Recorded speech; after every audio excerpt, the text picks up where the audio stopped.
শুক্রবার যখন মার্কিন প্রেসিডেন্ট ডোনাল্ড ট্রাম্প এবং রুশ প্রেসিডেন্ট ভ্লাদিমির পুতিন আলাস্কায় শীর্ষ সম্মেলনে মিলিত হবেন, তখন তাদের এই সম্মেলন কেবল ওই দেশ দুটি এবং ইউরোপ ও ইউক্রেন নয়, বরং 10,000 কিলোমিটারেরও বেশি দূরে নয়াদিল্লি থেকেও নিবিড়ভাবে পর্যবেক্ষণ করা হবে। স্নায়ুযুদ্ধের সমাপ্তির পর থেকেই ভারত রাশিয়ার সঙ্গে ঐতিহাসিকভাবে শক্তিশালী সম্পর্ক গড়ে তুলেছে। একই সঙ্গে আমেরিকার সঙ্গেও সম্পর্ক এগিয়ে নিয়েছে। বিশেষ করে জর্জ ডব্লিউ বুশ এবং বারাক ওবামার শাসনামলে ওয়াশিংটনের সঙ্গে নয়াদিল্লির সম্পর্ক শক্তিশালী হয়ে ওঠে, যা ট্রাম্পের প্রথম মেয়াদে এবং জো বাইডেনের সময়ও অব্যাহত ছিল। বিশ্লেষকরা বলছেন, ভারতের সঙ্গে মার্কিন সম্পর্কের মূলে ছিল বেইজিংয়ের বিরুদ্ধে ভারসাম্যপূর্ণ শক্তি হিসেবে নয়াদিল্লিকে দাঁড় করানো। কারণ এই সময় এশিয়া প্রশান্ত মহাসাগরীয় অঞ্চলে চীনের অর্থনৈতিক, সামরিক এবং কৌশলগত প্রভাব বৃদ্ধি পাচ্ছিল। সোভিয়েত কমিউনিজমের ইতিহাস এবং আমেরিকার সবচেয়ে বড় কৌশলগত প্রতিদ্বন্দ্বী চীনকে ঠেকাতে ওয়াশিংটন এশিয়ার ওপর মনোযোগ বাড়িয়েছিল। নজরদারি বাড়াতে ভারত, অস্ট্রেলিয়া এবং জাপানকে নিয়ে কোয়াড গঠন করে আমেরিকা।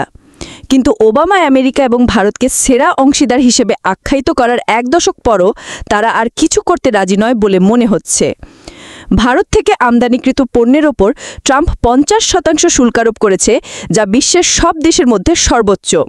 এই শুল্কের অর্ধেক দেওয়া হয়েছে রাশিয়া ইউক্রেন যুদ্ধের মধ্যে রাশিয়া থেকে তেল কেনার কারণে। অবশ্য বাইডেন প্রশাসন বৈশ্বিক তেলের বাজার স্থিতিশীল রাখার জন্য ভারতকে রাশিয়া থেকে অপরিশোধিত তেল কিনতে উৎসাহিত করতেন। অন্যদিকে চায়নাকে আমেরিকা এখনকার মতো উচ্চ শুল্কের বাইরে রেখেছে, যদিও তারা রাশিয়া থেকে ভারতের চেয়ে বেশি তেল কিনছে। চীনের প্রতি ট্রাম্পের দৃষ্টিভঙ্গি এবং ভারতের মতো ঐতিহাসিক বন্ধুর প্রতি এই বৈপরীত্যমূলক আচরণ প্রশ্ন তুলেছে, আমেরিকা কি এশিয়ার কেন্দ্র থেকে তার নজর সরিয়ে নিচ্ছে?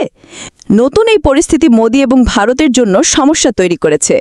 2000 সাল থেকে ওয়াশিংটনের সঙ্গে নয়াদিল্লি গভীর সম্পর্ক রক্ষা করে আসছে, বিশেষ করে নিরাপত্তা, ব্যবসা এবং প্রযুক্তি খাতে কৌশলগত অংশীদার হিসাবে।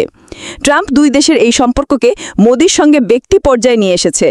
প্রথম মেয়াদে ট্রাম্প জনসভায় দুবার মোদির সঙ্গে স্টেজ ভাগাভাগি করেছে, যখন তারা একে অন্যকে আলিঙ্গন করেছিল এবং নিজেদের ভালো বন্ধু হিসেবে পরিচয় করিয়ে দিয়েছিল।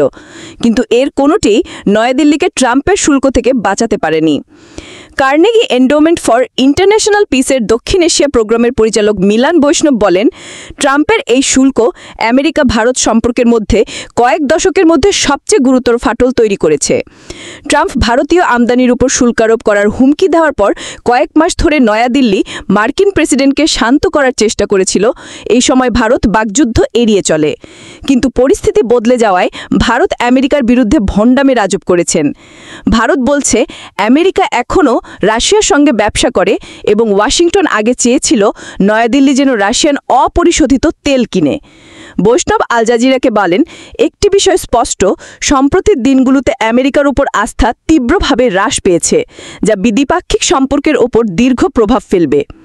আল জাজিরা উল্লেখ করেছে, 2011 সালে ওবামা প্রশাসনের সময় আমেরিকা এশিয়ার ভারসাম্য রক্ষা নীতি গ্রহণ করে, যার লক্ষ্য ছিল এশিয়া প্রশান্ত মহাসাগরীয় অঞ্চলে কূটনৈতিক, অর্থনৈতিক এবং সামরিক সম্পদ বাড়ানো। তখন এশিয়াকে বিশ্বের অর্থনৈতিক এবং ভূরাজনৈতিক কেন্দ্রবিন্দু হিসেবে বিবেচনা করা হচ্ছিল। ফলে জাপান, দক্ষিণ কোরিয়া এবং অস্ট্রেলিয়ার মতো মিত্রদের সঙ্গে আমেরিকা সম্পর্ক গভীর করেছিল। এই সঙ্গে ভারত এবং ভিয়েতনামের মতো উদীয়মান অংশীদারদের সঙ্গে নিরাপত্তা সম্পর্ক জোরদার করার পাশাপাশি ট্রান্স প্যাসিফিক পার্টনারশিপের মতো বাণিজ্য উদ্যোগ নিয়েছিল আমেরিকা। এই পদক্ষেপগুলো এমন একটি আঞ্চলিক শৃঙ্খলা সৃষ্টি করেছিল, যা চীনের উত্থানকে কেন্দ্র করে একটি ভারসাম্যপূর্ণ অবস্থা বজায় রাখতে পারে। ট্রাম্পের প্রথম মেয়াদে 2017 সালে টিপিপি থেকে আমেরিকা নিজেদের প্রত্যাহার করে নেয়, ফলে ব্যবসার পরিবর্তে এমন একটি কৌশল তৈরি হয় যা সামরিক সহযোগিতার উপর বেশি নির্ভরশীল ছিল। সর্বশেষ ট্রাম্প জাপান এবং দক্ষিণ কোরিয়ার মতো মিত্রদের সঙ্গেও শুল্কের বিষয়ে কার্যকর আলোচনা করেনি ভারতের মতো।